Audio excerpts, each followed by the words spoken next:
Coming up on this episode of the Real Estate Revolution. And it's going to be more cash flow for her and less headache. If we could try to negotiate a seller carry situation, it would be ideal, like you said. But at the end of the day, I just don't. My gut and my intuition kicks in on this one, right?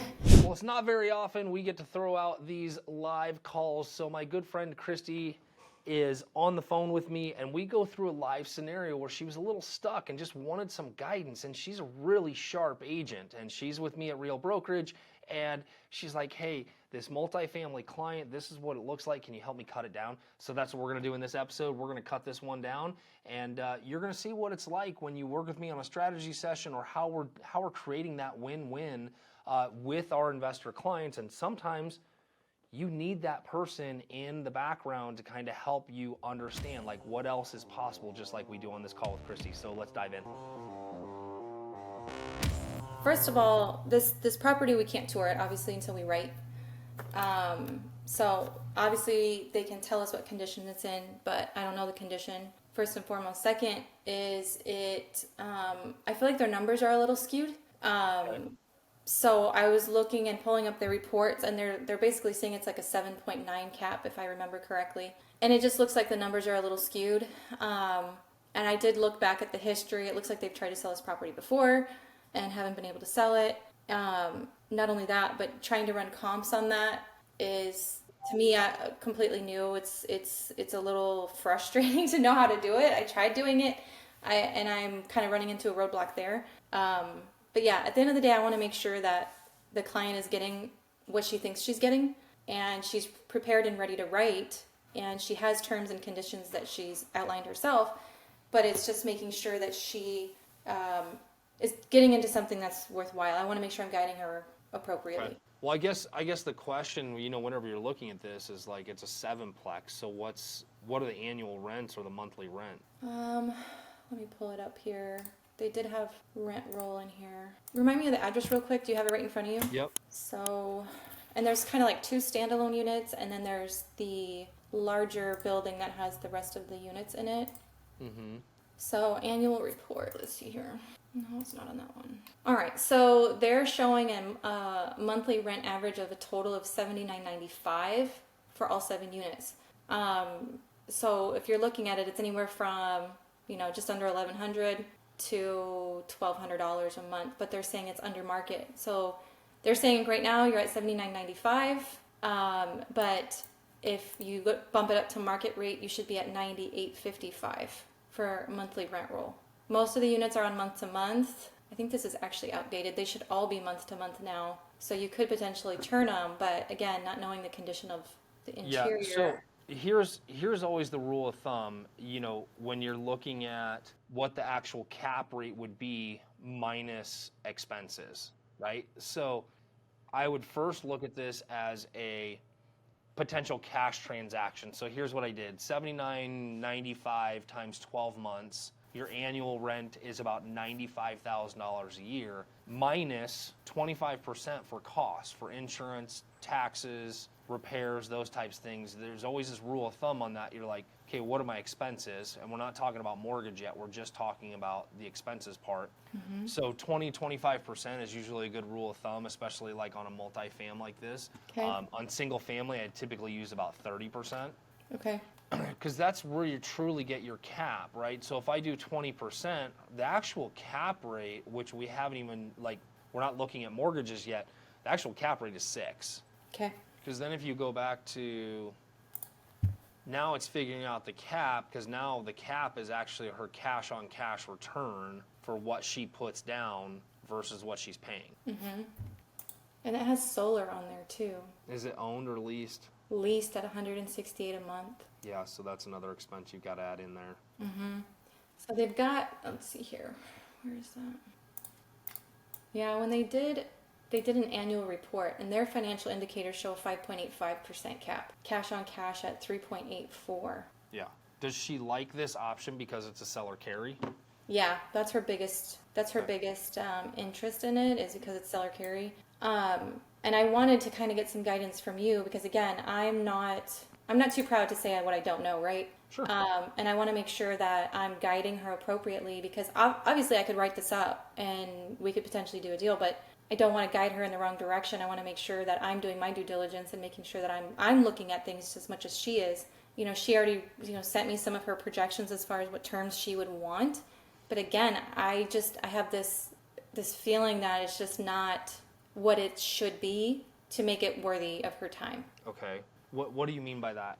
Well, I'm just looking at the history, how many times they've tried to sell it and it hasn't sold. I'm looking at, they're listing it in the MLS at a 7.64 cap, but then their document says a 5.85. And I just feel like some of these numbers might be skewed. So obviously, my thought is not paying full price for it. Sure. That's just like completely out of the picture. But some of her terms that she sent me that she's willing to pay, one of them was a full price offer. And so I want to make sure that I'm like, hey, I really don't think that that's wise. I really think that based upon the information at hand, we should come in low or lower. Let's see if I can find it now. Yeah, here it is. Yeah, she's saying, I think I forwarded those to you this morning. Yep. Okay. So those are the terms that she's outlined. And so I guess I need your help in determining what do you feel, and can you help guide me there on where you feel like this would be a good buy with terms involved. Obviously with terms, we're always willing to kind of maybe go a little higher just because we're getting terms, but I want to make sure we find the sweet spot. So the sweet spot is the same exact thing that we worked on with our last client, with, well, what's more important, the price or the interest rate? Yeah. Right? And kind of looking at what the interest rate does, because the interest rate is going to create a better cash flow over time. So it's kind of like going back and forth. And obviously the higher interest rate is getting them more income versus the sale of the property. This is where it's really hard for people to understand, is that you're getting a higher price for it, but you're getting passive income. And on a seller carry, you're also not paying, the capital gains right now until you collect more than 25% of it.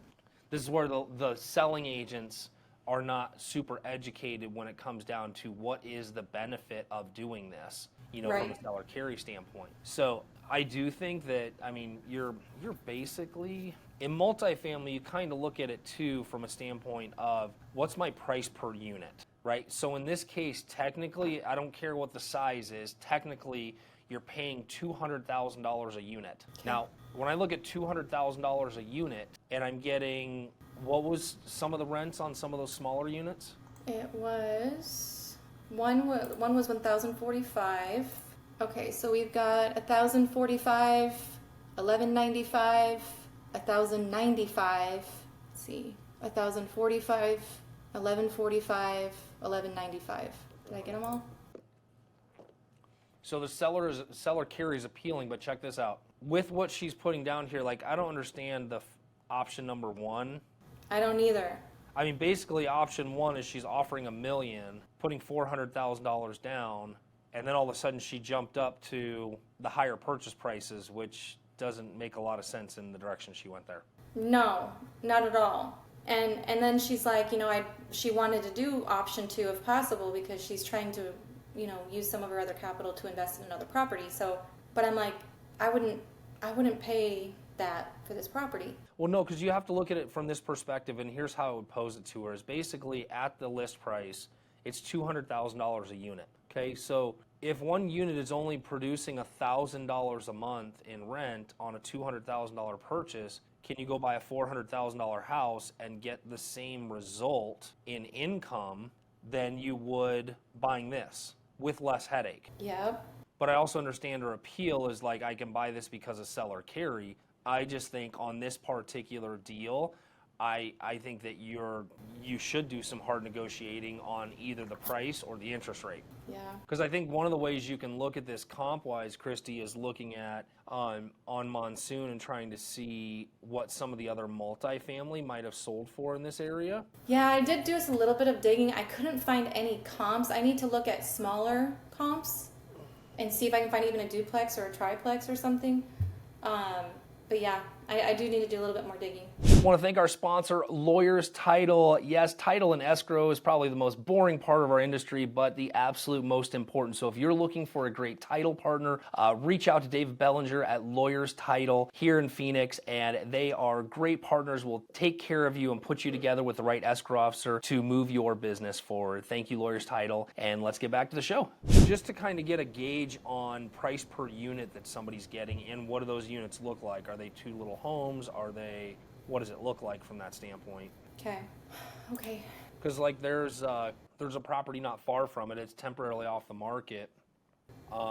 This one's two homes on one lot for $400,000, so $200,000 a unit, but you're getting two houses that are 3-bedroom. It looks like two, maybe 1.5 bath. Now you get out of the ability of seller carry on this, but that's like a good gauge price per unit, and that's kind of like what I would look at comps is like, well, what do my units really look like? Well, and that's what my thought is too, because I'm like, this one that you just told me about, she's probably going to get a higher rent on something like this. Mm-hmm.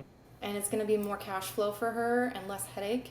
If we could try to negotiate a seller carry situation, it would be ideal, like you said. But at the end of the day, I just don't, my gut and my intuition kicks in on this one, right?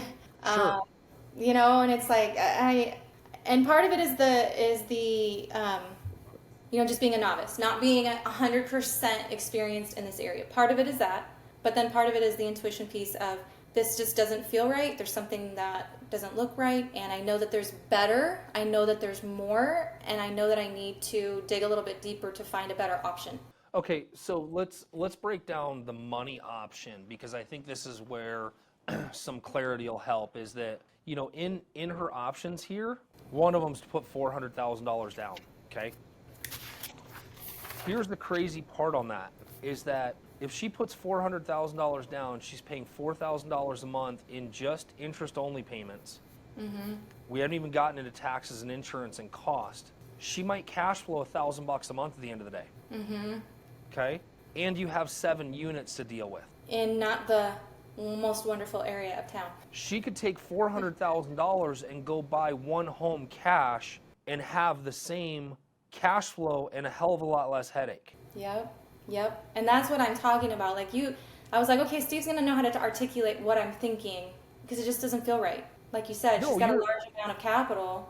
It just doesn't, there's a better option. There's a better way to do things that gives her the same result or better.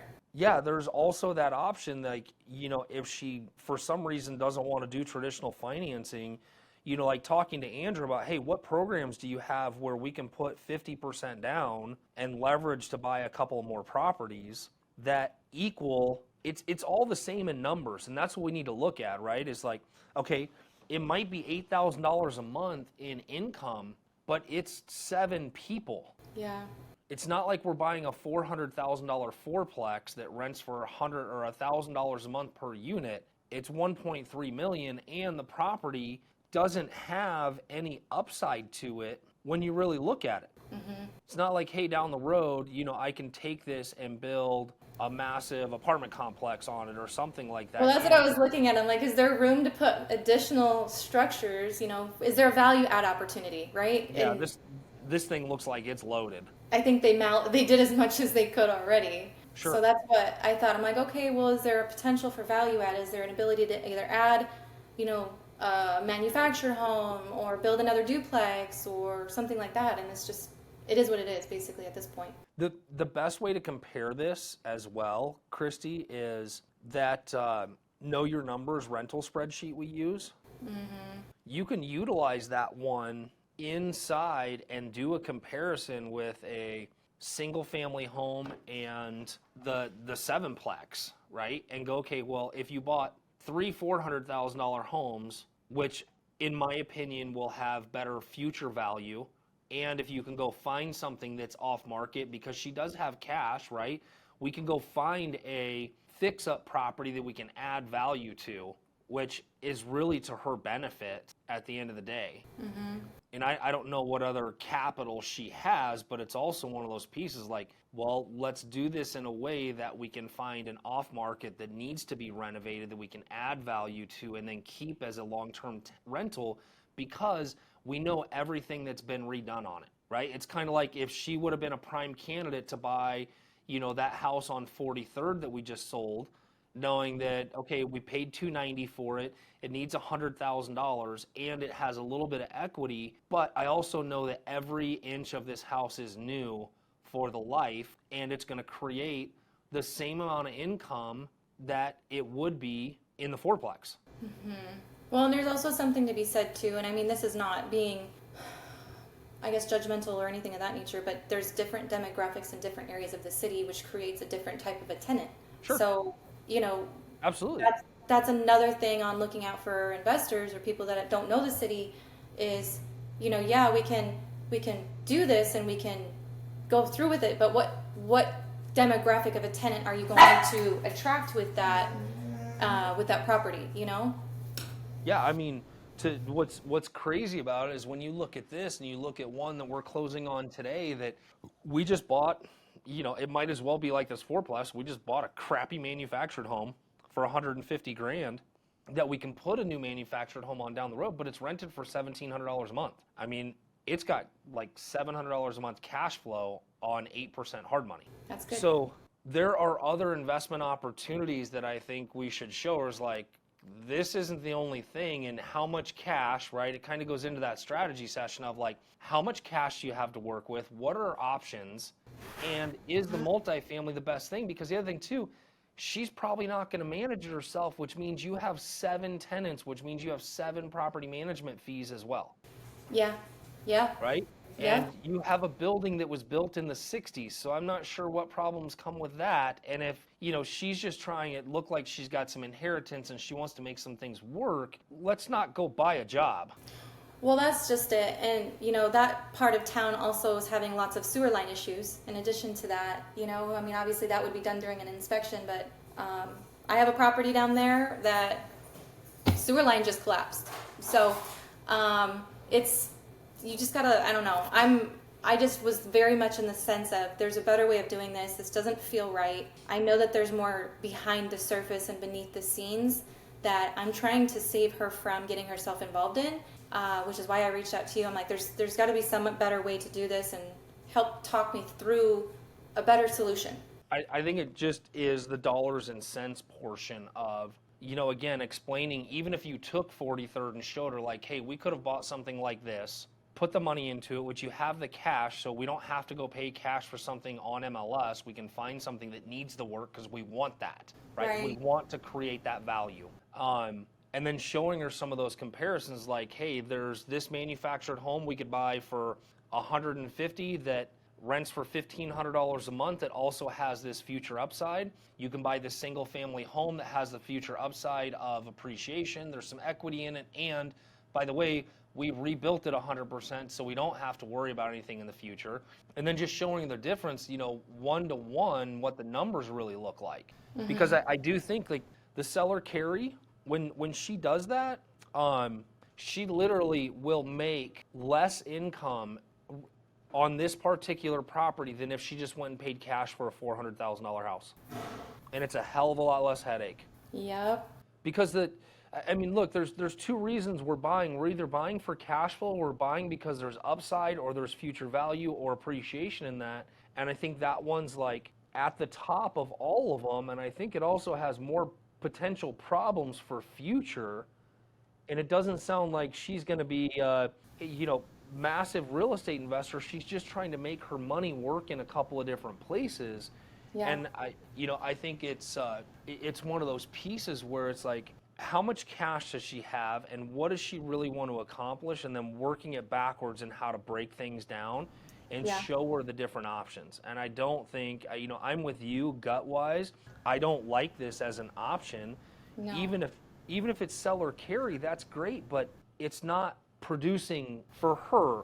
Yeah. Now, if you or I were buying something like this and we're like, yeah, it's producing a little bit of cash flow, but we've leveraged, there's some upside to it, great, right? Mm-hmm. We have the bandwidth to do that. But for somebody like this, I would think that she would rather have some investments that are just earning the income and doing the thing. Right. Well, and that's just it. I know she is pulling off of her retirement for this too. So for me, that holds a very high, ethical responsibility to try to put her in the best position possible, because it's just, I just like to sleep at night, and I'm not going to be able to sleep at Sure. night knowing that I put her in a situation that wasn't in her best interest. So But the other question is why is she pulling out of retirement right now? Is she retired? I have to dive deeper into her specific situation. This is a very new integrated relationship. It was a referral from another agent. So Okay. I she literally just said, "This is the property I want. These are the terms I want it at. Can you write it up for me?" And I'm like, I gotta dive deeper into this, and that's why as I was looking through the information on the MLS, I'm like, this doesn't seem like it's being legitimately disclosed as to what it really is first and foremost. But second, it's all of the things you outlined as far as, the age of the unit. There's no value add opportunity, the location of the unit, the headache. Um, a lot of these listing agents are trying to sell these properties as a seller carry situation, which is great. And some people will jump just at that, and that's fine. But to me, it's like there's so many other factors that go involved into that. It's not just the seller carry. Yes, that's great, but it also is your cash flow. It's your location. It's your demographic you're attracting. It's would Right. this money be better put in other places to, like you said, profit the same or more without as much headache. So yeah, I Well, guess I my think in order not to alienate the situation, I think, what I would be going back at is like, hey, this is a good choice, but have you thought about these things? I have some right, things that I'd like to discuss with you as to why this property and what the future holds, just so that I make sure that I understand exactly where we're right, going and kind of yeah, break down that little bit of strategy as to, okay, well, here's the numbers for this comparison to this, right? So you yeah. can kind of like walk her through that strategy session. Got it. Okay. Yeah, no, I think I'm gonna definitely jump on the phone with her today later on, because I told her I wanted to dive deeper into this specific property before I got back to her. I said, let me do some more digging on it. Let me do some research on this, and then I'll get back to you. So I wanted to do my due diligence first and kind of figure out what the specifics were on it. But I definitely want to get back to her, and I would really like to find out her specific situation and kind of pose those terms, like what's the motivating factor behind this? Why, a multi-family unit versus single family? What is your cap situation? Is it all retirement? Are you retired? Just get all of the specifics so that I can help guide her as best as I can. But Yeah, because there's so many questions in this that I think she's gotten some knowledge or some influence from somebody she and said, has, yeah, this is what I want to do. But yet she hasn't really dug into the questions and the options, because I also look at it and go, okay, from what I can see, there's $400,000 somewhere in cash, right? yep, Now, if you're just trying to create income and you don't want the headache of real estate, why aren't you just being a lender with this money, yeah, right? yeah, yep, Because now, if she wants, because again, this is where I get into some of the age conversations with clients. Like, if she's in her 60s and she's just trying to create income with her inheritance or whatever it is, well, let's show a better way to earn that income if you don't necessarily need the benefits of owning a real estate portfolio, right? That's where the benefits of the deed of trust investing comes in with these people. It's like, hey, I want to go buy a rental property and I'll pay you 8%. You have no headache. You just get the income. Does that sound, because like I mean, realistic, if she loaned $400,000 at 7% to you or I buying a rental property, she'd make $28,000 a year in income without having to touch anything. yeah, Versus right now, the numbers are coming out. If she puts that money down and she takes on that liability of that house, she's going to net like $1,500 a month, or half of what she would make just by being a lender. yeah. So again, that's just another option to show her, is like, hey, is this really about creating income? That do you want the real estate benefits, tax write-offs right now? Does that matter? Do you even know what those are?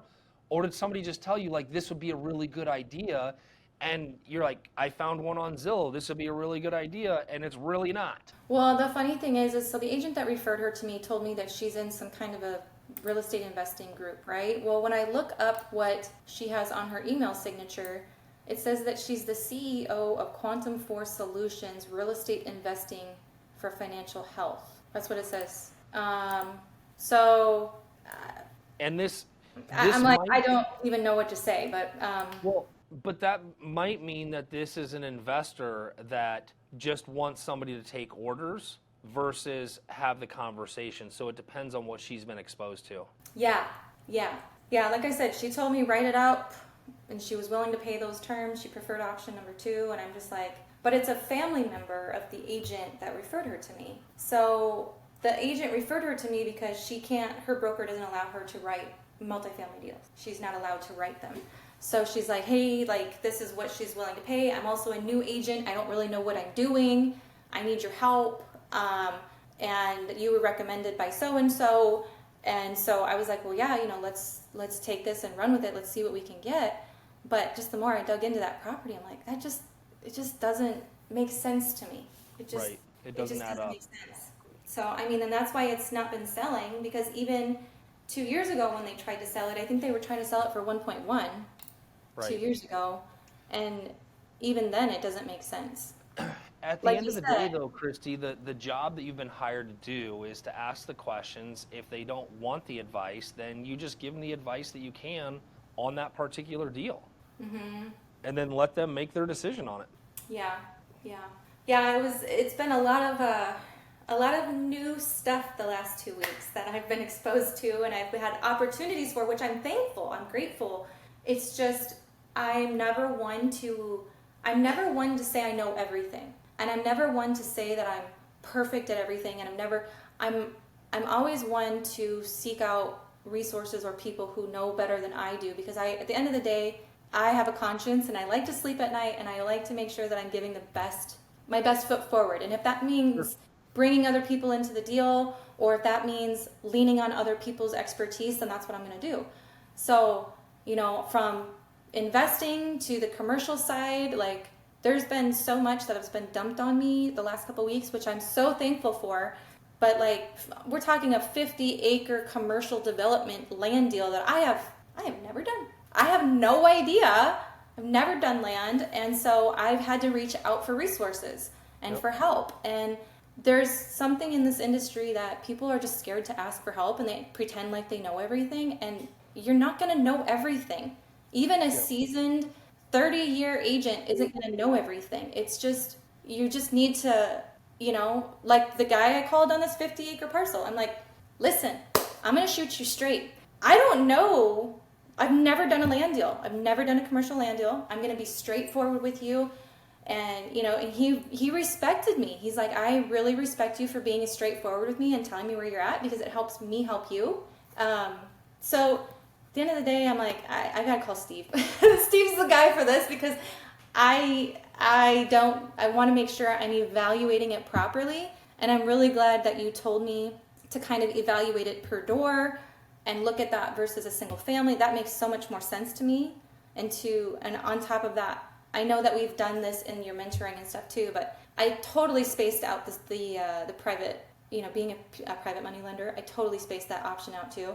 So that's a whole nother avenue, again, considering what the motivation is for even investing, to see what channel they're in. Is it more cash flow? Is it more asset holding? Is it tax related? Like, what is the motive to help evaluate the best option and situation? So I think part of this evaluation too, which you're approaching the right way, is like, is this a multifamily that I'd really want to invest in? Yes, it's multiple units, but it's not like an 8-plex where all the units are the same. You've got these hodgepodge houses and this over here, and you've got weird parking, and you've got all these different things that change the dynamics of the investment. Yeah. And when somebody is involved in some of these different, real estate masterminds or meetups or whatnot, it's like multifamily, and then they go find something and I'm like, I'd rather own single family homes than own this, right? Especially if you're looking at the cash flow trajectory with the cash on cash. And I think too, because you're obviously such an experienced investor and you've seen it all, pretty much done it all. And me, I'm an investor too, but not to the caliber you are. But already dealing with tenant situations, dealing with repairs, dealing with different areas of town, like, I look at it from me as if I was to invest, and I'm like, there is no way in hell I'd put my money in something like that. Right. Right. I would rather go and buy single family properties that have a value add opportunity, or that are cash flowing, that have a higher demographic tenant. Sure. To make it worth my time and my capital investment. And so that's what I looked at it too. I'm like, I I wouldn't stick my money in there, even if it is a seller carry. Yeah. You know, and it's just knowing the market, understanding it. I think it really helps being an investor yourself. Again, I'm not anywhere near your journey, but I've already had experiences with tenants and situations and issues, and it's just coming from that place, you're better able to guide somebody instead of just being an agent who's never, some agents don't even own their own property. Well, You know? it's just the ability to question the motive and the intention with an educated response behind why or have you considered, right? So it's asking questions. Hey, this is a great property. Have you considered these other options? We'll go back to this. I just want to make sure that we're on the same page as I represent you and understand what the end game is and the end goal is. Because sometimes there's underlying things that we may not see, Yeah. and there's a reason for it, right? Maybe she's looking at going, well, I can develop this down the road, and we have these plans, and maybe it's something I don't see, you don't see. So you do have to give them some of that. But if Yeah. she's running numbers just based on cash flow, even with seller carry, it doesn't make sense as far as what the actual cash flow after the leverage comes in to put that much money down when you're like, well, I can just make that money work over here without doing anything and having some crapshoot where I've got 7 tenants to deal with when I can have one for the same amount of cash flow. Yeah, absolutely. Absolutely. I'm with you. This was so helpful. It's refreshing in so many ways on obviously what we did in our mentorship, but just to hear it again in a real life situation, Yep. it really does make a big difference when you're actually working through a deal instead of Sure. just the thought of it, right? And Right. so it's definitely helping to put the pieces together and be like, okay, now this makes more sense, because anybody can take notes and write it down, but if you can you execute on it? Until you're in the middle of it too, the variables are all different, right? Yeah. Everybody's situation is different, everybody's cash is different, all the different things. So it's trying to get to where somebody truly is going, right? Because somebody in our position is looking more for the asset benefits and the tax write-offs there than we are necessarily looking for the cash flow, because the cash flow comes down the road. But if she's at a point to where she's getting ready to retire and she's trying to create cash flow, well, there are better ways to potentially produce cash flow. Can I share those with you? She may tell you no, right? Yeah. But she also may be open to listening and going, oh, well, I'm part of this group and this is what they're talking about. Well, let me explain to you what I do and what I've done and what my experience is and why I think we could do this a little bit different, right? Yeah. Can I at least show you the difference so that you can make an educated decision? And I think once you've done that, you've fulfilled your role in what this is. And if she decides to go down that road, then cool. You can sleep at night going, hey, I gave her all the options. She just wanted to go down this road, and leave it at Right. that. Right. Absolutely. That's exactly what I want. I did my job. I educated appropriately. I did my due diligence as representation in my fiduciary duty. I did my best, and Right. whatever decision she makes is up to her. Right. So That's it. that's kind of where I'm at. So I mean, Well, keep me updated on how it turns out, and if you feel it's valuable and she wants to look at the other options and you think doing a strategy session with her, with me, and you on a Zoom is worth it, then let's do that. yeah, that's definitely something I want to discuss with her because I think that would be valuable. And even just long term, if she's going to be wanting to invest in more properties or she's got other resources of people or things to be able to continue investing, it creates that relationship there for us to be able to guide them appropriately. If they don't know the city, we know the city. We're able to help evaluate deals and put them in properties that make more sense or be a private money lender. I think the relationship piece is key too. Yep, 100%. All right. Well, keep me updated. Let me know. If you are looking for a real estate strategy or coaching, mentoring, or a community to belong to, pop over to Steve D. Valentine and let's connect. This is a place where everything lives, and I am hoping to help you build your real estate wealth, life, and legacy.